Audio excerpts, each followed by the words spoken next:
WNYC Studios is supported by Grubhub. Sometimes getting to a so-called convenience store isn't actually very convenient. But now Grubhub delivers from local convenience stores. Whether you're in the market for snacks, paper towels, or drinks, Grubhub delivers them right from the convenience store to your door. It can make a singer go silent and keep a boy from growing tall. Stress. On Radiolab. Listen wherever you get podcasts. This is The Takeaway with Melissa Harris Perry. In one of his first actions after assuming office, President Biden signed an executive order with the explicit purpose of acknowledging and addressing how environmental racism has devastated the economic and human health of Black, Latino, and Indigenous communities. Here's the president when he signed the order last January. With this executive order, environmental justice will be at the center of all we do addressing the disproportionate health and environmental and economic impacts on communities of color, so-called fence line communities, especially those communities, brown, Black, Native American, poor whites. But now the administration sounds a little different as the White House introduces their Justice40 system. Justice40 is an initiative to identify and provide disadvantaged communities with 40% of overall climate and clean energy benefits and with federal investments. And while this initiative is supposed to address environmental racism, race is absent from the formula being used to identify these disadvantaged communities. White House officials have said that they're taking this approach in order to avoid possible legal challenges. For more on this, I'm joined by Sheila Foster, professor of law and public policy at Georgetown University, and co-author of From the Ground Up, Environmental Racism and the Rise of the Environmental Justice Movement. Welcome to The Takeaway, Professor Foster. Thank you for having me. It's so wonderful to be here. So let me start with the big debated question. Can race-neutral policies produce racially just outcomes, especially when it comes to environmental policy?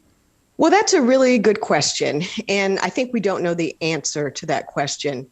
It is true that race-neutral policies and policy changes in particular have often been used to address environmental or racial injustice. For example, we know that because of a long history of exclusionary zoning, particularly in suburbs, that many racial minorities, and in particular African Americans, have been shut out of some of the most desirable places to live.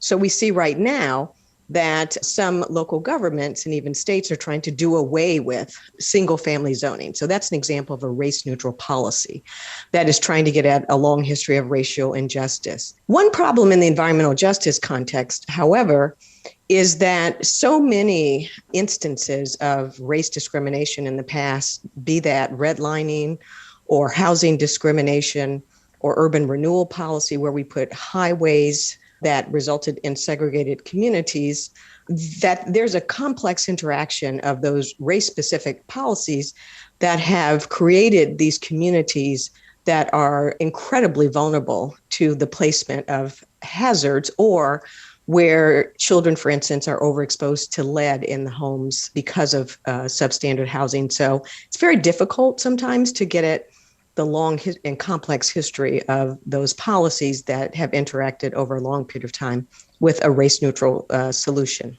I know that there must be some listeners who are wondering, now, is this really race, or is this really sort of an issue of economic disadvantage, and that race just has kind of a tendency to coincide with it as a kind of comorbidity? But on this point, I want to play for you a bit of a conversation that Robert Bullard, one of the foundational scholars in this field, had last year on the PBS show Amanpour and Company. Let's take a listen. Everybody produces garbage, but everybody doesn't have to live next to the landfill. And it was not just a poverty thing. The subject of the lawsuit was a middle-class Black neighborhood of homeowners. 85% of the people own their homes. And so it was not a poverty pocket, it was not a ghetto. This was a solid middle-class neighborhood of houses and people and trees. So I want to come to this.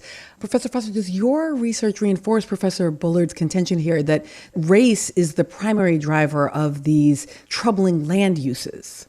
Yes, I think evidence from a number of researchers, including Dr. Bullard, and others have consistently shown that race is the strongest predictor holding constant every other factor, including economics, in where waste facilities, where other environmental hazards are placed, and frankly, where we see a lack of environmental amenities like parks, for instance. So race is most certainly the driving factor. There's, at this point, very little, if no doubt about that empirically. So then help me to understand the law here. If race is not just sort of comorbid with, but looks like it's driving, then why would there be a concern that there could be legal challenges to a race-specific attempt to address these harms? So I think for two reasons. Number one is that the Biden administration's policies that specifically use race as a factor, if not the primary factor, to address past injustices, such as for Black farmers, have been challenged and tied up in court. So I think they become a little gun shy. Secondly, as many of your listeners probably know, the U.S. Supreme Court has accepted an affirmative action case that they'll be reviewing in the coming months. And the question in that case is whether race can be one factor in an admissions process in which a university is trying to decide what the best student body looks like for themselves, taking into account a number of factors. And if the Supreme Court says that race cannot be a factor, then what that means is that any effort to be explicitly conscious of race in public policy becomes constitutionally suspect. Now, we obviously don't have that ruling yet, but the very fact that they've taken it up, that's part of what they're signaling here to the administration? I think that's right. I mean, a number of years ago, Justice Sandra Day O'Connor, in the last major affirmative action ruling in higher education, said that universities can use race without falling under too much constitutional suspicion, but that she thought, and a majority of the court signed on to this opinion, that we needed maybe 25 more years of affirmative action. And then after that, she implied at least that the court might revisit it. And so here we are, more than 25 years later. So one has to wonder, why would the court have taken this case if they were not in the posture of really wanting to revisit the legitimacy of being race conscious? And that's not to say using race as the only factor, just simply acknowledging that race should be and is a factor when we're making public policy, either to address past injustices, as in the case of the African American farmers and environmental justice, or in the case of university admissions, to create a better future that's more diverse. Let's take a quick break. Don't go away. This is The Takeaway.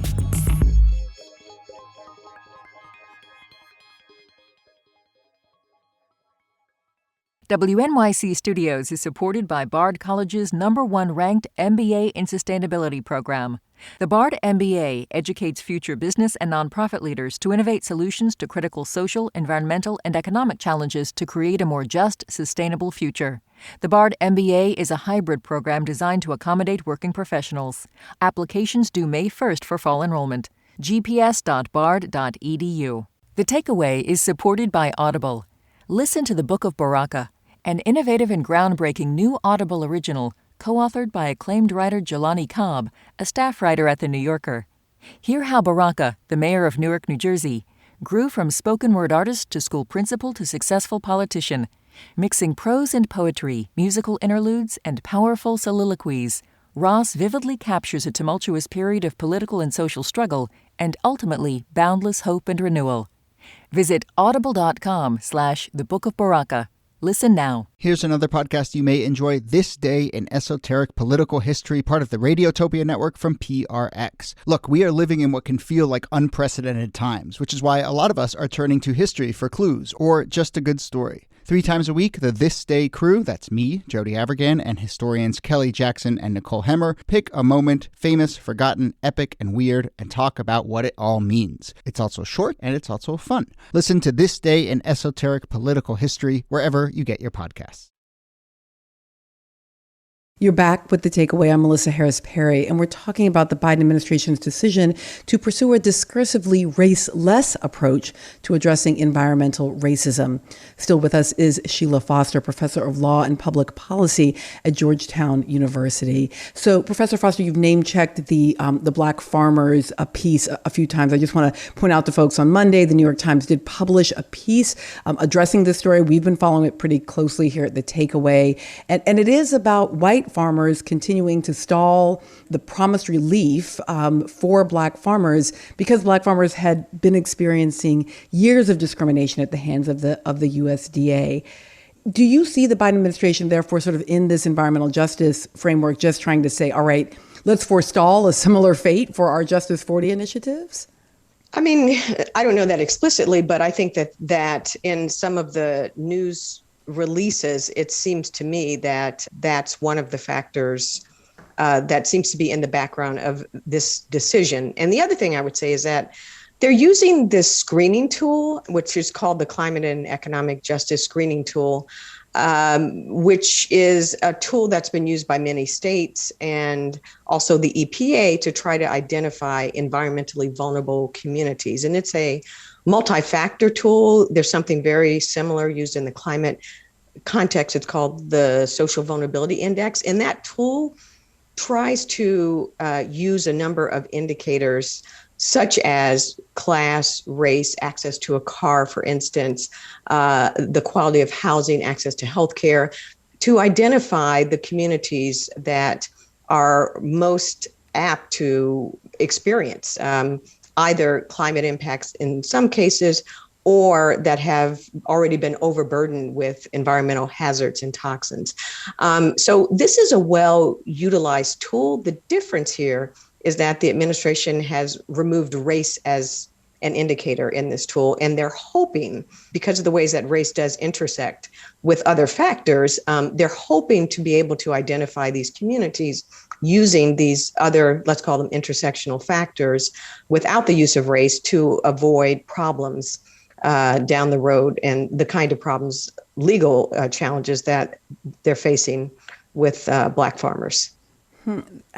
So I get it. It's not just a blunt tool of, if you're a Black, brown, Indigenous community, you're in. If you're a white community, you're out. I get that. But I guess I am genuinely concerned about the removal of that variable, despite the fact, again, that it confounds with all of these others, because as you pointed out, we have decades of research suggesting that, in fact, race does drive, is critically important here. I'm thinking even about public health disparities, maternal mortality, for example, which really isn't explained by poverty and isn't explained by, insurance status. It is something that's going on the issue of race and how racialized bodies are being addressed.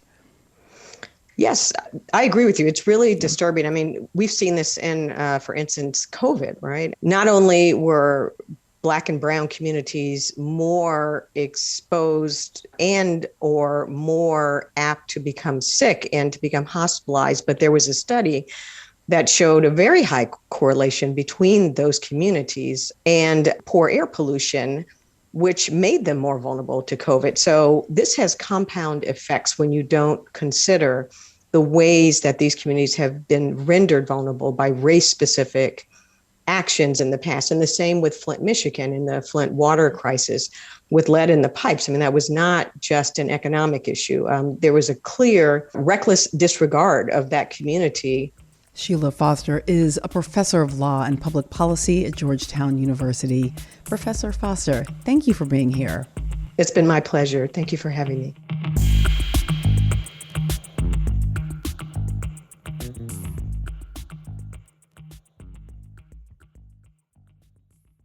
WNYC Studios is supported by Grubhub.